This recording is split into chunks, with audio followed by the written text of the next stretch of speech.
Vous êtes-vous déjà posé cette question à un moment de calme ou de doute? Pourquoi je suis ici? Qu'est-ce que je fais sur cette terre? C'est quoi mon rôle dans le vaste puzzle qu'est la vie? Aujourd'hui, je vous invite dans un voyage intime et universel à la fois, ma propre quête de sens et de raison d'être. On vit dans une époque où le rythme effréné de quotidien et les attentes sociales nous poussent souvent à suivre des chemins tracés par d'autres, voire on se laisse un peu porter par le flot de la vie. Pourtant, sans cette quête personnelle de sens, on risque de se perdre dans des activités qui manquent de direction, qui manquent de sens, qui finalement ne nous rendent pas heureux ni épanouis. Et pour moi, cette quête a pris un tournant décisif lorsque, après des années de carrière en tant qu'ingénieur, j'ai réalisé que malgré mon succès, j'avais une très belle carrière, il y avait quelque chose qui me manquait. Et la question, c'est pourquoi je faisais tout ça en fait? C'était quoi mon moteur? Et ça me perturbait, ça me taraudait pendant des années. Et évidemment, le point de bascule, ça a été ma séparation avec la mère de mes enfants, hein. Ça a été ça a été évidemment très traumatique, mais c'était aussi un point de départ pour un vrai voyage intérieur. Bonjour, je suis Christophe Rousseau, créateur du leadership holistique, et je suis très heureux de vous retrouver aujourd'hui pour parler de raison d'être, pour parler d'ikigai. Et l'idée, c'est de parler de mon cheminement, mais pas que du mien, aussi de citer des exemples un peu plus connus peut-être, qui vont peut-être vous donner un éclairage différent sur les défis et les découvertes qui m'ont conduit à ma raison d'être, et puis aussi des outils qui vont vous permettre d'explorer la vôtre. Alors on y va, c'est parti. Alors la première question qu'on pourrait se poser, c'est pourquoi chercher une raison d'être finalement? Est-ce que c'est quoi le moteur de tout ça? Alors c'est un vrai besoin biologique et psychologique de sens. Le cerveau humain cherche des modèles et des connexions pour structurer la réalité. Trouver du sens permet de réduire l'incertitude et d'améliorer notre bien-être mental. Une recherche menée par l'Université de Californie en 2018 a montré que les personnes ayant une mission claire dans la vie réduisent leur risque de dépression de 40% et augmentent leur satisfaction de vie de 25%. Donc c'est vraiment pas négligeable. Alors parlons de l'ikigai, ce concept japonais qui signifie la raison de se lever le matin, la boussole qui éclaire notre vie. Il connecte passion, mission, vocation et profession pour offrir un guide pratique vers une vie épanouissante. C'est un concept qui nous vient du Japon, j'en ai déjà parlé dans plusieurs épisodes, donc je vous incite à écouter ces épisodes. L'ikigai, ça vient d'Okinawa et c'est une des raisons qui explique qu'il y ait, autant de personnes centenaires sur l'île d'Okinawa, qui fait partie de ces zones bleues. Donc l'ikigai, c'est un outil et c'est une philosophie de vie qui permet l'épanouissement, qui permet de rechercher ce fameux sens, cette quête de sens de pourquoi on est sur cette terre. Hem Et moi, je suis convaincu que c'est une vraie réalité, c'est-à-dire qu'on a tous une un ikigai. Dans le druidisme, on a tous, on dit qu'on est tous on est, du verbe naître, on est tous avec une fonction dans le clan et on passe sa vie en tout cas une grande partie de sa vie, à la chercher et à le devenir finalement. Moi, il y a une très belle phrase que m'avait dite, Joël, heu, la druidesse qui m'accompagne. Joël m'avait dit: «Tu es né druide, maintenant tu vas apprendre à le devenir». C'est exactement ça. Et cette quête pour moi, elle est devenue centrale après des années de recherche scientifique et de coaching. Je voyais un manque de connexion entre ce que je faisais, ce que je voulais profondément apporter au monde, aider les autres à aligner leur vie avec leurs valeurs. Heu, Évidemment, ça a pris du temps pour moi de comprendre ma raison d'être, mais c'est comme ça que j'ai créé le leadership holistique, que j'ai créé, Ikizen, que j'ai lancé le projet de Lean Holistic aussi, qui est né de cette quête, donc qui allie mes compétences de leadership et la création du leadership holistique avec la partie Lean Management que j'ai développée ou que j'ai appris plutôt, pendant mes années de travail en tant qu'ingénieur. C'est pas moi qui ai inventé le Lean Management, hein, ça vient de Toyota et ça m'a permis d'unir mes compétences techniques à mon aspiration humaniste et druidique et c'est un vrai bonheur quand on arrive à se dire: «Ouais, j'arrive à rejoindre toutes mes différentes facettes, toutes mes différentes personnalités, toutes mes différentes compétences et mes envies. J'arrive à rejoindre tout ça en une activité ou même plusieurs, hein, parce que j'en fais plusieurs. Je suis podcasteur, j'écris des livres, je fais des conférences, et je continue de travailler, dans mon domaine de l'ingénierie évidemment, parce que moi j'ai besoin de toutes ces facettes-là, j'ai besoin de les utiliser dans ma vie de tous les jours.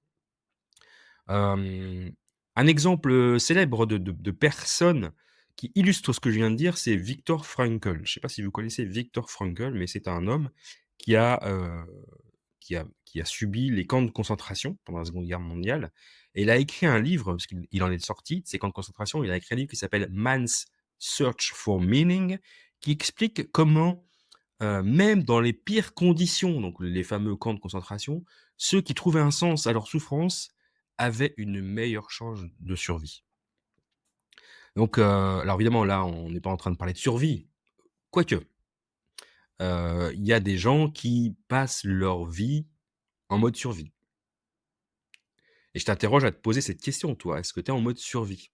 En mode survie, c'est-à-dire que tu fais des choses parce que tu dois le faire pour vivre, pour gagner de l'argent, tu dois travailler, et ce travail te permet de survivre.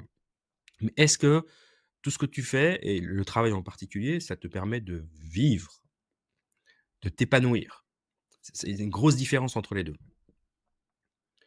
Alors c'est quoi l'impact et les bénéfices d'avoir trouvé, son ikigai, sa raison d'être? Alors on va évoquer d'abord quelques défis rencontrés, hein. Il peut y avoir une perte de repères parce qu'en quittant, typiquement moi, en quittant ma carrière scientifique, bien définie, parce que je travaille dans le semi-conducteur. Heu, j'utilisais toutes mes compétences d'ingénieur physicien et c'était très d'un point de vue technique et technologique, c'était passionnant. Donc en délaissant un peu cette partie scientifique, pas complètement, hein, j'avoue, hein, parce que je l'utilise encore un peu maintenant dans le cadre de l'hôpital. En tout cas, ça m'a permis d'explorer autre chose, comme l'écriture, le coaching, mais ça m'a laissé un flou quand même profond pendant longtemps, mais aussi une opportunité de reconstruction. Et puis, évidemment, on subit des pressions sociales parce qu'on verra dans quelques exemples que je vais partager après.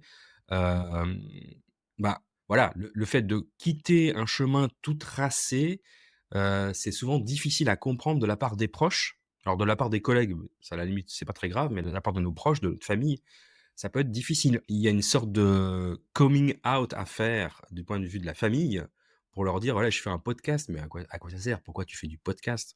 Ou alors, «J'ai décidé de devenir apprenti druide».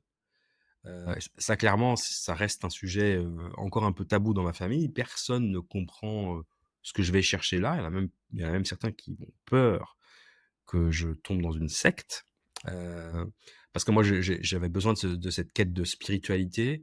Alors dans ma famille, on est «catholique», entre guillemets, parce que moi je suis baptisé, j'ai même fait ma communion, heu, mais on est catholique, enfin voilà, moi tout petit, quand j'allais au catéchisme, j'ai vite compris que le Dieu de la Bible, c'était pas mon truc, quoi.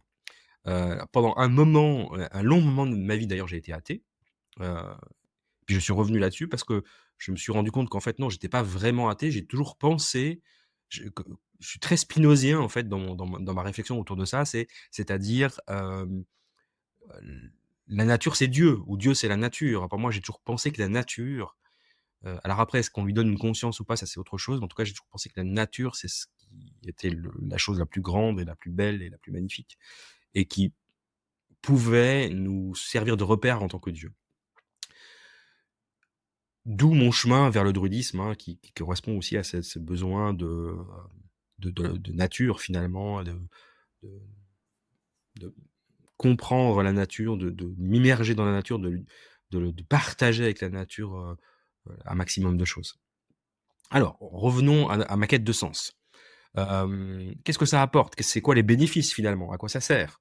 Alors premièrement, je dirais qu'il y a l'idée de l'alignement intérieur. C'est-à-dire que chaque décision aujourd'hui est alignée avec ma mission, avec mon ikigai. C'est-à-dire que je vais créer des outils, je vais écrire des livres, je vais faire des conférences et à chaque fois, c'est complètement aligné avec ma mission de vie. Hem et l'idée, c'est de le je l'ai fait pendant un moment pour les individus et maintenant je le fais pour les organisations, les entreprises. C'est vraiment l'idée de transmettre ces outils que moi j'ai développés, basés sur mon histoire et mes compétences, pour aider les individus et les organisations à atteindre leur plein potentiel. Hem, Petit chiffre, p qui permettent de justifier tout ça, une étude de McKinsey en 2020 montre que les leaders alignés sur leur raison d'être augmentent de 35 la motivation de leur équipe. Donc on voit bien quand même qu'il y a un intérêt profond à travailler sur la raison d'être pour, les leaders, que ce soit en entreprise ou dans la vie. Moi, par exemple, mon podcast Leadership Holistique, c'est une extension directe de cette quête et les retours de vous, hein, en tant qu'auditeur sur son impact dans leur vie, ça me confirme chaque jour que cette voie est juste. Hem, un personnage célèbre qui est une de mes idoles, hein, c'est Steve Jobs. Alors Steve Jobs, ce qu'il faut savoir, c'est que c'était un homme assez imbuvable, dans la vie de tous les jours, mais il a quand même, enfin, quand on lit sa biographie, il a quand même été animé d'une mission tout au long de sa vie que je trouve exceptionnelle. Et puis même quand il a été, évincé d'Apple, pardon, dans les années 90, donc Apple qu'il avait créé, hein, dans son garage, il a trouvé un nouveau sens en lançant Pixar et puis il est revenu chez Apple avec une vision renouvelée. Donc lui, il a toujours eu cette quête personnelle, heu, de mélanger le design, le beau avec la technologie et avec la facilité d'utilisation. Et ça l'a toujours animé et il a créé une industrie, technologique. Il a créé c'est quand même le mec qui a créé l'iPhone, le l'iPad, le Mac, enfin voilà quoi. Enfin en tout cas, il est à l'origine de ça et je trouve assez extraordinaire en termes de créatif. Et de et l'étude de sa vie est vraiment, vraiment intéressante par rapport à ça. Alors après Steve Jobs, quelques exemples inspirants, qui moi, en tout cas, m'inspirent. Voilà, des exemples inspirants qui m'inspirent. Le premier c'est Nelson Mandela. J'ai toujours adoré ce personnage. Je me rappelle quand j'étais jeune, quand il était encore emprisonné, on manifestait, contre l'apartheid, on manifestait pour libérer Nelson Mandela. Il a une citation, que j'adore, qui dit, «Je ne perds jamais, soit j'apprends, soit je gagne». Heu, ou aussi une autre citation que j'aime beaucoup, c'est: «J'ai appris que le courage n'est pas l'absence de peur, mais la capacité à la vaincre». Il a vraiment dit des trucs exceptionnels, Nelson Mandela. Il a passé 27 ans de sa vie en prison et quand il en est sorti, au lieu de choisir la vengeance, il a trouvé sa raison d'être dans la réconciliation et l'unification de l'Afrique du Sud. Il en est devenu son président et vraiment, c'est un leadership inspirant par ses valeurs et il a réussi à transformer quand même une nation entière, donc c'est pas rien. Donc un leader inspirant comme Nelson Mandela montre que le la raison d'être, il avait cette raison d'être qui était, qui le dépassait finalement, qui était bien au-delà de ce qu'il était. Hem, une autre personne que j'aime beaucoup, j'aime bien citer dans mes exemples, c'est Jane Goodall. Jane Goodall, c'est une femme qui a étudié les primates, donc les gorilles en particulier, toute sa vie. Elle était écologiste, primatologue. Elle a dédié sa vie à la protection des animaux et à la préservation de l'environnement. Et ça elle a vraiment, sa quête de sens, elle est enracinée dans une profonde connexion avec la nature et ça montre vraiment comment une passion peut devenir une mission de vie et moi, ça me touche d'autant plus que, ben, j'ai choisi d'être, végétarien depuis une année maintenant, que la question de la protection de l'animal et du respect de l'animal, c'est vraiment une question qui m'anime beaucoup, heu et elle m'a beaucoup inspiré dans ce sens-là. Hem Elle disait, j'aime bien cette citation, elle disait: «Ce que vous faites, fait une différence et vous devez décider de quelle différence vous voulez qu'elle soit». C'est joli. Et puis le troisième exemple que je partagerai avec vous aujourd'hui, c'est, bah, voilà, je suis un ingénieur physicien, donc on va parler de Einstein, qui était bien plus qu'un scientifique parce que lui, il voyait la quête de sens comme un élément central de la vie. Si vous avez étudié, en tout cas, je vous conseille d'étudier la vie de Einstein, c'est juste extraordinaire. Heu Au-delà de son apport à la physique, il a vraiment un côté, spirituel très, très intéressant. Moi, j'aime beaucoup son approche. Il considérait que la curiosité et l'émerveillement étaient les clés pour vivre pleinement Et il disait une chose, que j'adore, il disait: «La valeur d'un homme réside dans ce qu'il donne et non dans ce qu'il est capable de recevoir». Voilà, quelques exemples pour exemples célèbres un peu pour illustrer que la quête de sens,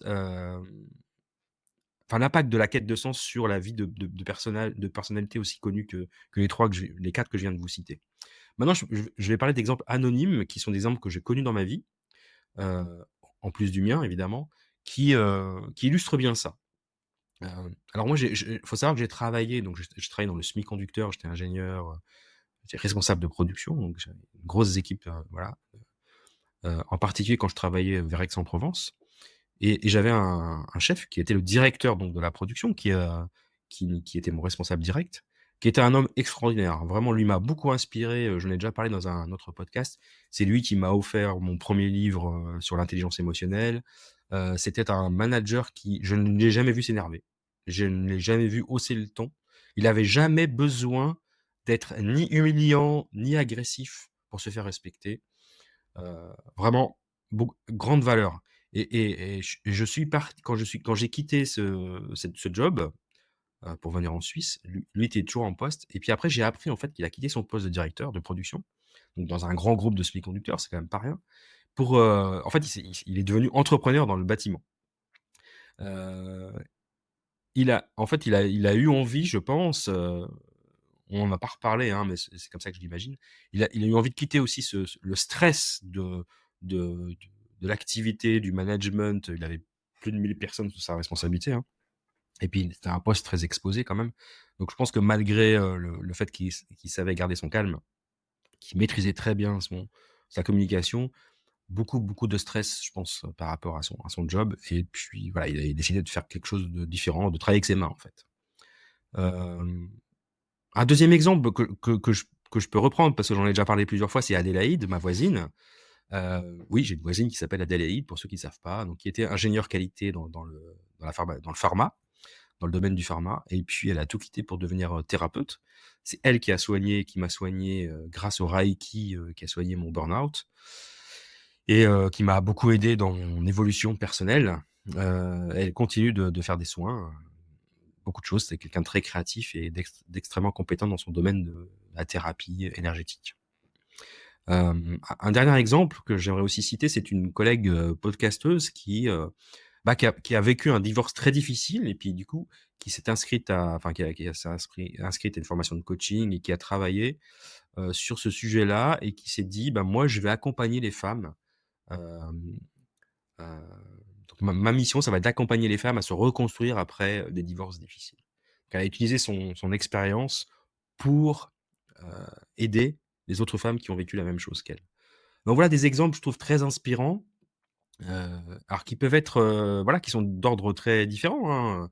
Le mien, ça a été, de plutôt une évolution parce que moi, j'ai pas j'ai quitté mon emploi plusieurs fois, mais je suis toujours resté hem, dans un domaine de compétences autour du management, de la qualité, voilà et avec une partie technique et une partie moins technique ou de la gestion de projet.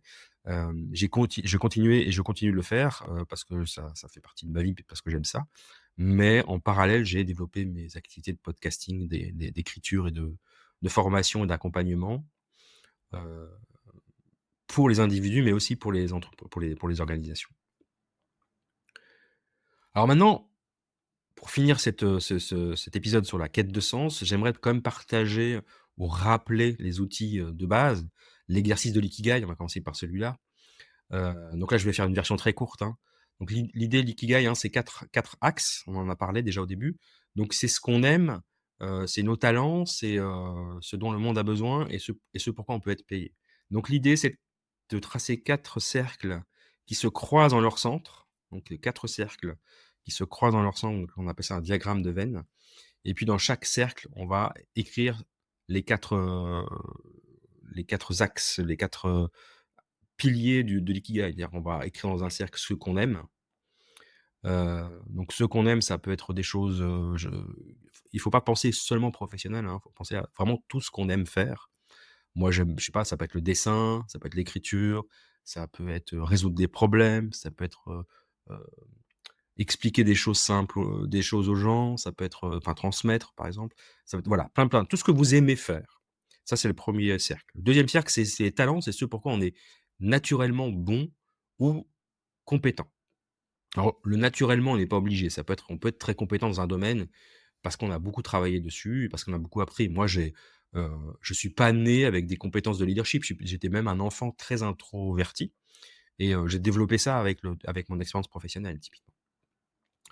Le 3e cercle, c'est ce dont le monde a besoin, c'est-à-dire, qu'est-ce que, c'est la question du sens, hein, qu'est-ce qu'on peut apporter au monde? Alors le monde peut se réduire à ses proches, à sa communauté, à son village, à une association, peu importe. Mais voilà, quelles sont les choses que vous aimeriez offrir au monde? Moi, dans mon cas, par contre, c'est la transmission du leadership holistique, c'est, l'accompagnement par du coaching et du mentorat. Ça, c'est mon nouveau challenge, je voudrais me former au mentorat aussi, hem et voilà. Donc qu'est-ce qu'on peut apporter au monde? Hem, je donne des conférences gratuitement, par exemple, ou je participe à la Société suisse de promotion de la qualité, à la SAQ, donc je suis bénévole. Voilà, de tout ce qu'on peut faire de manière, bénévole ou pas, mais qui apporte au monde quelque chose. Et puis le dernier cercle, c'est la partie financière, c'est quelles sont les activités pour lesquelles on me paye, on pourrait me payer. Ça peut être des activités salariées comme ça peut être d'autres activités, hein, on peut être payé pour faire des discours, des speeches, on peut être payé pour écrire, on peut être, payé pour, tondre la pelouse, voilà. Il y a pas d'activité, meilleurs que d'autres, hein. C'est ce qui correspond à vous, hein. Ce pourquoi vous pouvez être payé, vous, personnellement. Et puis à l'intersection de tout ça se trouve votre ikigai. Moi, mon ikigai, c'est, ça combine l'expertise scientifique, la transmission pédagogique, le coaching et l'accompagnement vers l'épanouissement et un petit côté thérapeute, heu, que j'utilise soit grâce à mes livres, soit grâce à la partie énergétique que je développe aussi, en particulier avec les bains de forêt. Un autre outil que j'aime bien s'appelle l'arbre de vie. Donc on peut imaginer sa vie comme un arbre, c'est-à-dire que les ra on peut faire le dessin, hein. Les racines, ça va être vos valeurs. Heu, bah, par exemple, pour moi, c'est l'humanisme, c'est, l'écologie, c'est, la paix, la notion de paix. C'est très druidique. Le tronc, ce sont toutes vos forces. Donc, on pourrait voir ça comme vos compétences, hein, mais vos forces. Pour moi, ça va être la créativité, ça va être, la capacité à créer, mais à créer dans la 3D, c'est-à-dire dans la vraie vie, pas juste des choses que je vais imaginer. Hem et puis les branches, ça va être vos rêves. Qu'est-ce que vous voulez faire pour impacter la vie d'autres personnes? C'est quoi vos rêves? Donc ça, c'est une jolie façon d'imaginer ou d'imager, heu, votre ikigai. Et puis le dernier outil que j'aimerais partager avec vous, qui est un outil dont je parle souvent, c'est le journaling en bon français. Le journaling introspectif, c'est-à-dire écrire. Alors moi, j'aime bien faire ça le soir, hein. Écrire, mais on peut faire ça peu importe quand on le fait, ça peut être une fois dans la semaine, ça peut être tous les jours, en se posant des questions comme, «Qu'est-ce qui me motive à sortir du lit le matin? Qu'est-ce qui m'anime?» Hem, Quels sont les moments qui m'ont fait sentir pleinement vivant? Si on fait ça chaque jour, les questions de la gratitude, hein, c'est intéressant et comment je peux aligner ma vie avec ces moments?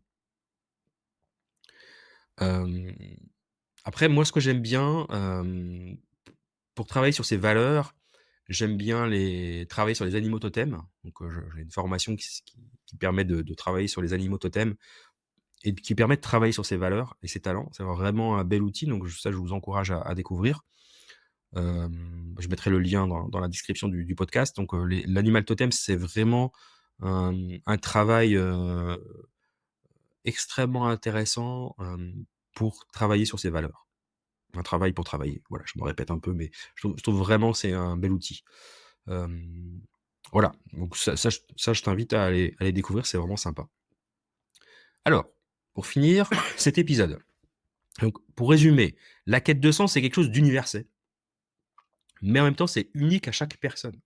Chaque personne a un ikigai propre Et trouver sa raison d'être, ça apporte l'alignement, la clarté et de l'impact. C'est-à-dire que c'est vraiment non seulement on se sent mieux dans sa vie, plus épanoui, mais en plus, tout ce qui arrive dans la vie, tout ce qui vient vers nous, tout ce que nous attirons est en lien avec ça.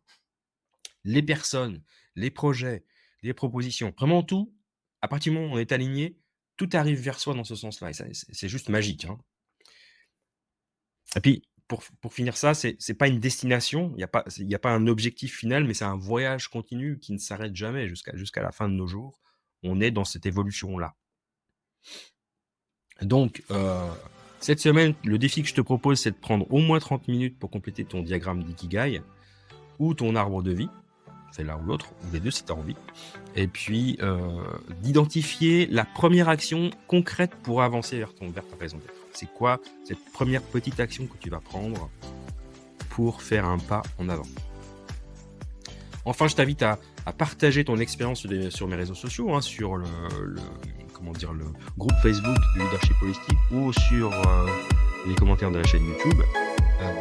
Donc, je te souhaite une belle semaine. Je te remercie de m'avoir écouté.